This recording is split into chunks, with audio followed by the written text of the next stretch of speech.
Dans les regards qui s'y cachent, elle ne voit jamais son reflet. Elle n'a plus d'ombre non plus. Pourtant, le soleil frappe si fort, des ondes miroitantes qui se réverbèrent et ondulent autour d'elle à l'infini. Et la nuit, il fait si froid. Elle ne sait plus d'où elle vient. Elle ne sait pas où elle va.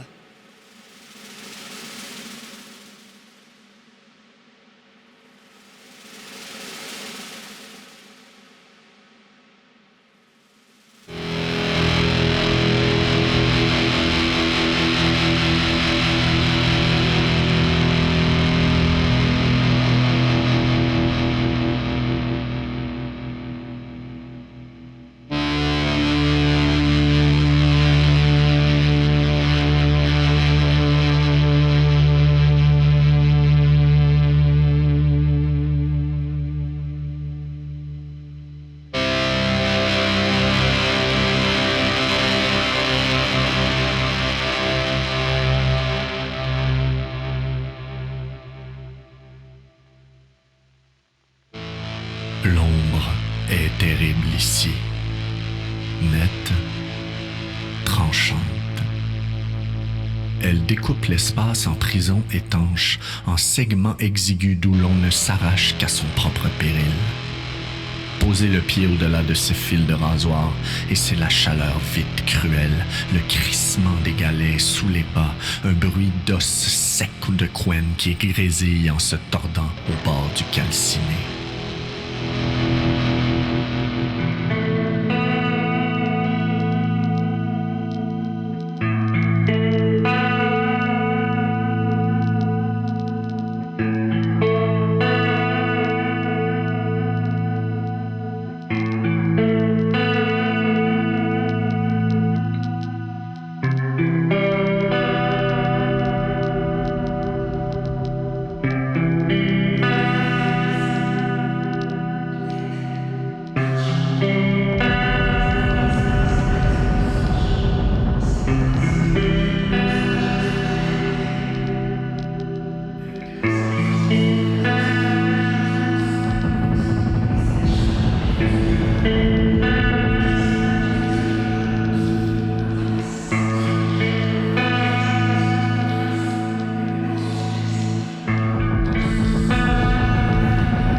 Jaillit sous le mur mitoyen écroulé, rebâti.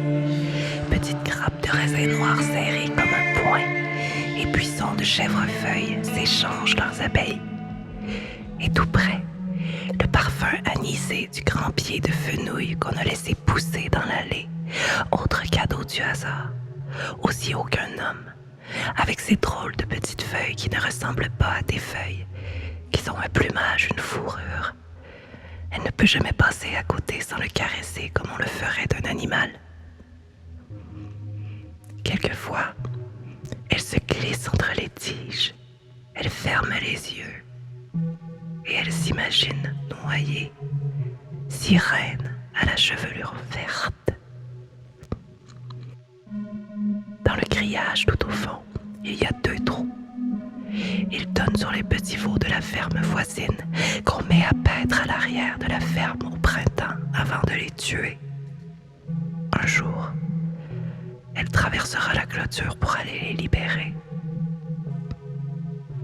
Le dernier carré entre les espaliers de pommes est le plus mystérieux, avec son gigantesque poirier défiant les plus longues échelles et dont il faut chasser les poires à coups de bâton, à jets de cailloux. La bordure est lisse même comme des galets verts. La bulle n'a pas de porte. Elle sort de terre comme un œuf ou un bourgeon, un dôme translucide, illuminé de l'intérieur. La matière en est lisse et fraîche au toucher, à la fois souple et ferme, comme le corps d'une nageuse revenue des profondeurs. Des ondes s'y propagent, des vagues à la source inconnue, et qui doit changer sans cesse, car parfois l'ondulation roule sur le dôme, de gauche à droite, et peut-être tout autour au fait. Et parfois, elle semble naître de la terre et glisse en pulsant jusqu'au sommet de la courbe où elle s'efface, ou verse de l'autre côté au fait.